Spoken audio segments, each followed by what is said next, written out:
Welcome to the Sage Thought Leadership Podcast. Financial professionals, let's move forward together.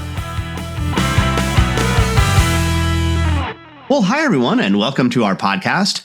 I'm Ed Kless, and with me today is Colette Markham. With over 20 years of experience in partner management, channel development, and strategic alliances, Colette Markham has a seasoned executive who delivers strategies that drive growth, profitability, and competitive success. As the Director of Channel Partnerships at Nuvei, Colette oversees the domestic portfolio of B2B strategy partners, aligning with ERP product integrators and leading in initiatives to increase year-over-year revenue, promote product enhancements, and foster organic growth within the channel. Her mission is to add value to the organizations and partners by understanding their different needs, guiding and mentoring them with solid leadership skills, and resolving conflicts that arise on a daily basis. Welcome to the Sage Thought Leadership Podcast, Colette Markham. Well, thank you so much for that lovely introduction, Ed. It's a pleasure to be here with you today. And gosh, I'm sitting over here chuckling a bit because when you just gave that intro and said over 20 years experience, I was like, oh my gosh, am I really that old? I have been doing this that long. So, yes. Oh, well, goodness. First off, why do you do what you do then if you're doing it for 20 years? You know, Ed, this question, believe it or not, I get asked a lot. And quite honestly, as simple as it may sound, I truly do it for my partners and the relationships that you build with these partners that truly last a lifetime. You know, the trust and admiration that comes along with this role, because we truly are acting as a liaison between our company and the net of our partners. You can't beat that. It's just, you wake up every morning and you get so excited to just do what you do and helping those partners achieve their goals and to really be successful with their clients. And as simple as it sounds, that's why I do it. And over the years, how has your approach to marketing changed in the ERP space? Well, that's a bit of a loaded question.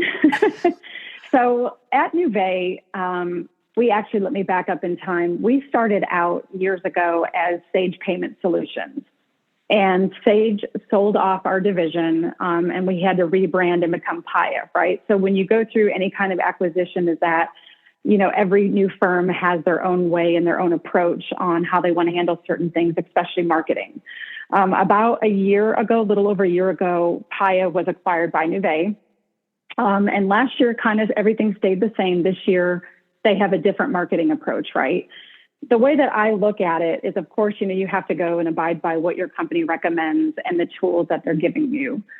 But my approach is truly, what does my partner need? And every partner is different. So for my particular portfolio, I manage roughly about 20 of our top VARs, and they're broken down into tiers. And then we have tier 2s and tier 3 partners, but every partner is different.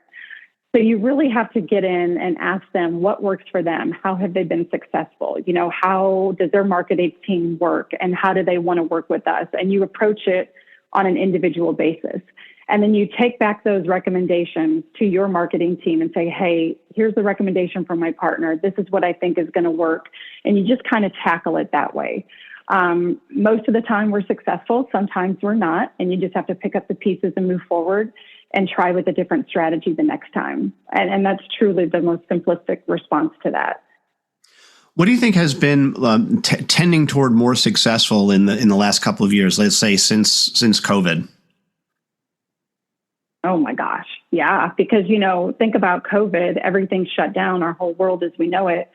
And the approach was quite different, right? So that's when we really saw the elevation in the webinars. And even now to this day, I have several partners that no longer do in-person trade shows, right? They're still strictly let's just do webinar focused. And so that really changed the way that we had to do business because we were so used to doing things in person. So we had to kind of adjust to the times, right? And so I would say probably about 60 to 70% of the marketing efforts that we do are all virtual, whether it be webinars, whether it be podcasts such as this, whether it be LinkedIn sponsorships and that sort of thing.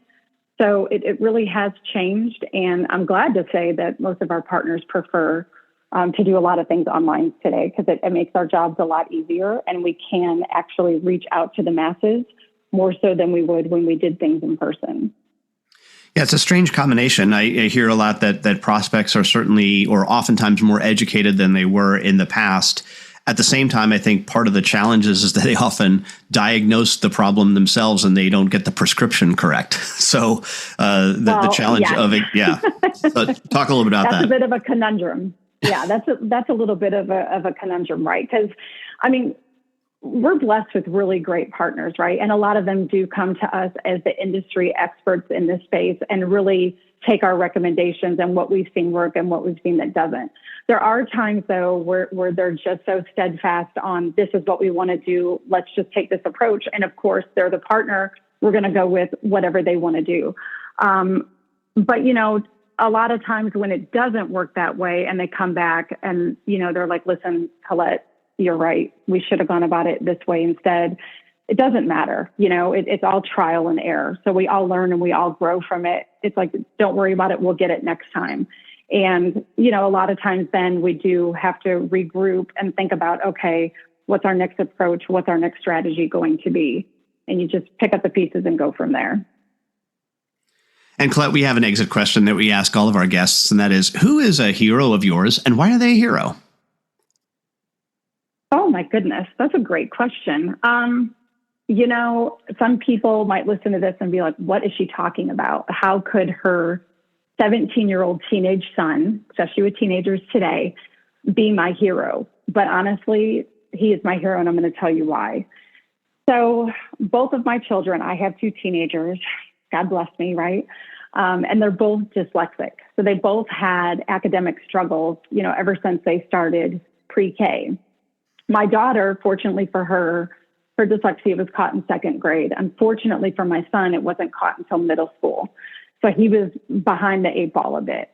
And I remember when he was 5 years old and he was in kindergarten, they did a project that said, what do you want to be when you grow up? And I have it hanging in my office. And on that, he said three things. He wants to fly airplanes, he wants to be a baseball player, and he wants to read books. It's like choking me up when I say that now, because he just wanted to be normal, like the other kids in his class, and read. And so now flash forward to he's in high school, always been a struggle, but he's a junior now. And he decided what he wants to do is pursue the fire science program, which our high school has in conjunction with our local university. So he wants to be a firefighter when he graduates high school, and also a licensed EMT. And I remember when he approached my husband and I about this last year, and I said, you know, is this really what you want to do, buddy? And I didn't tell him I had reservations, but quite honestly, I did, because I thought, here's a kid who's a C and D student his whole life, has always had difficulty reading. How is he going to do this? But, you know, when your kids come to you with these hopes and dreams, you support it. And I said, okay, bud, you know, you sure this is what you want to do? And he said, Mom, when it's something I care about and it's my future, I'm going to figure it out. And the reason why he's my hero is because last month, he's been my hero for a while, but in particular last month, we got a certificate in the mail that he made the National Honor Society at the college level. He's a straight A student. And I opened that envelope and I cried and cried, because I thought, here's a kid who has his whole life in school struggled and barely passed. And he is pulling it out, and he is straight A's, and he is doing his passion and what he loves. And to be a teenager in today's society and deal with all the pressures of social media and bullying and everything we're all aware of today, for a kid to put all that aside, pursue his dreams, make straight A's, and accomplish something with a learning disability is amazing to me. So that's why my 17-year-old son, Thomas, is my hero, and he always will be. And lastly, Colette, how can somebody contact you? Various ways. So my email at work is Colette, and it's spelled COLETTE.Markham, MARKHAM at Nuvei, NUVEI.com. Or you can always search for me on LinkedIn. And my handle is Colette A. Malizzo, Malizzo, which was my maiden name, - Medley, Medley. All right. Colette Markham, Director of Channel Partnerships at Nuvei, thanks so much for being a guest on the Sage Thought Leadership Podcast.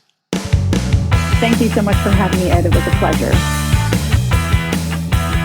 Review and subscribe by searching your podcast player of choice for Sage Thought Leadership Podcast.